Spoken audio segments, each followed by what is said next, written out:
Something in your gas, even a little bit harder, a bit harder, yo. I'm a rider, provider, bring the heat, yeah, I'm up with the fire. And my name keeps going up wider, so my job is to say I'm a rider.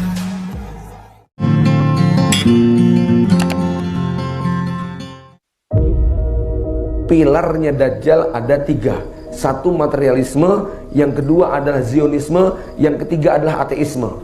Ya, termasuk seluruh teknologi yang ada di muka bumi ini, kata Syekh Nasir As-Sa'di, bagian daripada fitnah Dajjal.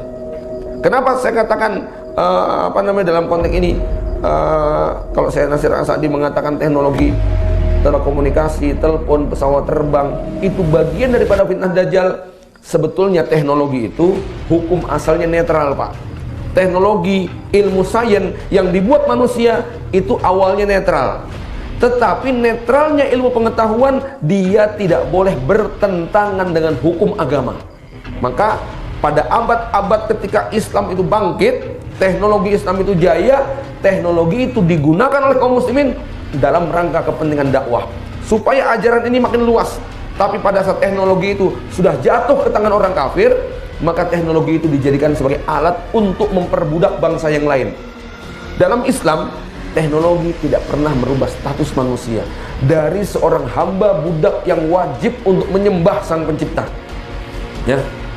Tetapi ketika teknologi itu jatuh ke tangan orang-orang kafir yang berada di dalam cengkraman fitnah Dajjal, teknologi tadi berfungsi untuk memperbudak manusia dan dijadikan sarana untuk menjauhkan mereka dari jalan Allah Subhanahu wa taala.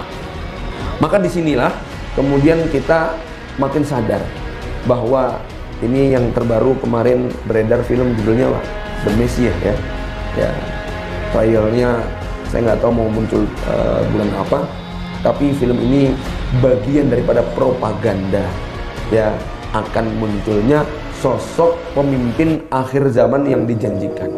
Tapi kalau pemimpin ini kemudian dia tidak mengenalkan Allah, tidak mengajarkan syariat, maka sudah bisa dipastikan ini adalah Mesias palsu alias Dajjal anatullah, yang awalnya seakan-akan mengajak manusia kepada kebaikan, kedamaian, kesentosaan, kesejahteraan, tapi ujung-ujungnya adalah membebaskan manusia dari kewajiban untuk taat kepada aturan Sang Pencipta.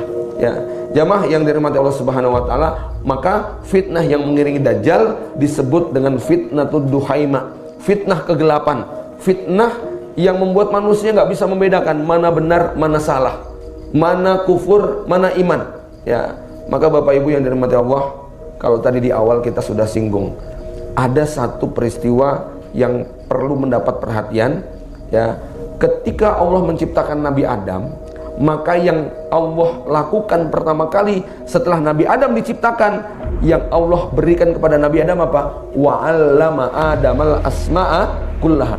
Nabi Adam diajarkan nama, diajarkan istilah, diajarkan kosakata.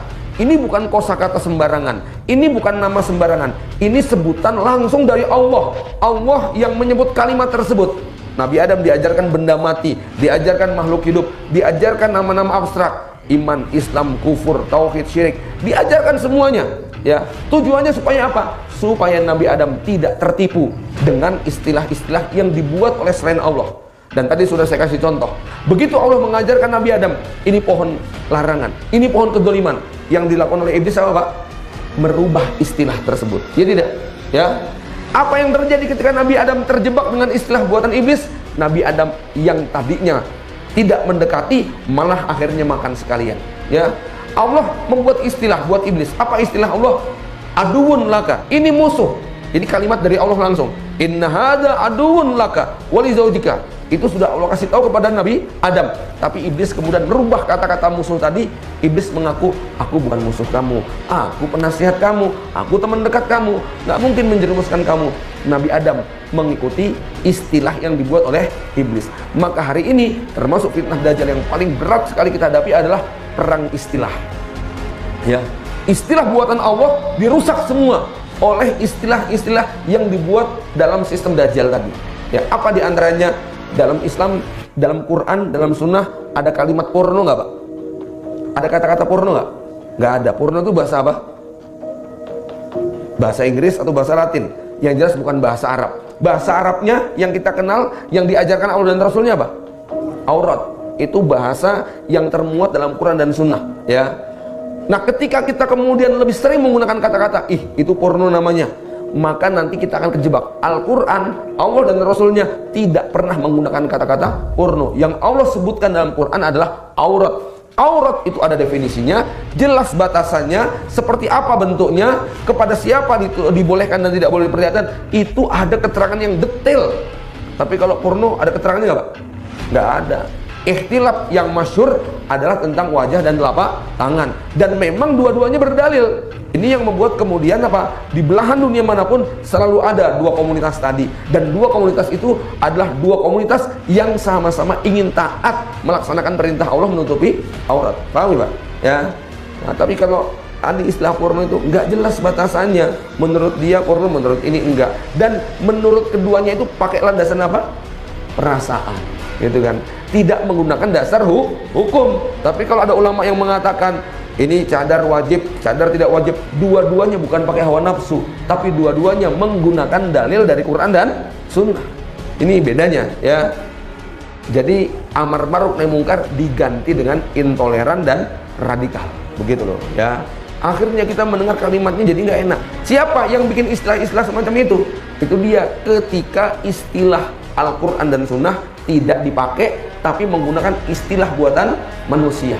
Dan inilah awal yang dilakukan oleh syaitan, ya. Itu juga yang dilakukan oleh Dajjal. Kenapa disebut Dajjal? Karena dia banyak berdusta, banyak melakukan penipuan, banyak melakukan perubahan, sehingga manusia tertipu dengan kata-katanya. Karenanya di akhir zaman nanti kita akan makin kesini, kita akan makin mendengar kalimat-kalimat yang itu kalau kita lacak nggak kita temukan dalam bahasa Al-Quran dan Sunnah, ya. Atau bahkan mereka menggunakan istilah-istilah itu menurut versi mereka. Nah, inilah salah satu perang terdahsyat di akhir zaman. Sebelum Dajjal muncul, maka propagandisnya akan terus mengangkat isu-isu tersebut. Bapak Ibu yang dirahmati Allah, nanti kalau telinga kita sudah terbiasa mendengar kata-kata radikal, ekstrim, intoleran dan sebagainya, dan setiap itu selalu ditunjukkan kepada kaum muslimin, maka begitu nanti Dajjal keluar, nampaknya Dajjal sudah tidak perlu waktu lama untuk mensosialisasikan misi dan programnya. Nah, kaum muslimin yang sudah terbiasa mendapatkan cekokan propaganda dari dengan kalimat-kalimat semacam ini, maka nanti dia sudah tidak kaget lagi. Ya, Bapak Ibu yang dirahmati Allah, singkatnya kalau kita melihat dari semua tanda-tandanya, isyarat yang sifatnya fitnah tadi sudah sangat tampak. Adapun kalau kita pengen tahu kapan kemunculannya dalam bentuk fisik, maka Rasulullah SAW menyebutkan nanti ada 3 fase peperangan akbar dulu sebelum nanti Dajjal itu keluar. Ya, 1 penaklukan Jazirah Arab, yang kedua penaklukan Persia Raya, yang ketiga penaklukan Romawi, baik itu Vatikan maupun Konstantinopel. Barulah setelah itu Dajjal akan keluar. Sebelum itu kemana Dajjal? Dajjal tetap berada dalam persembunyiannya sampai waktu yang tepat. Kapan dia keluar? Ketika rasa marahnya, emosinya sudah nggak tertahankan, yaitu dengan kalahnya seluruh sekutu-sekutu Dajjal, maka Dajjal sudah tidak bisa menahan lagi marahnya. Barulah dia keluar dengan membawa 70.000 pengikutnya yang berasal dari Yahudi Isfahan di daerah Iran.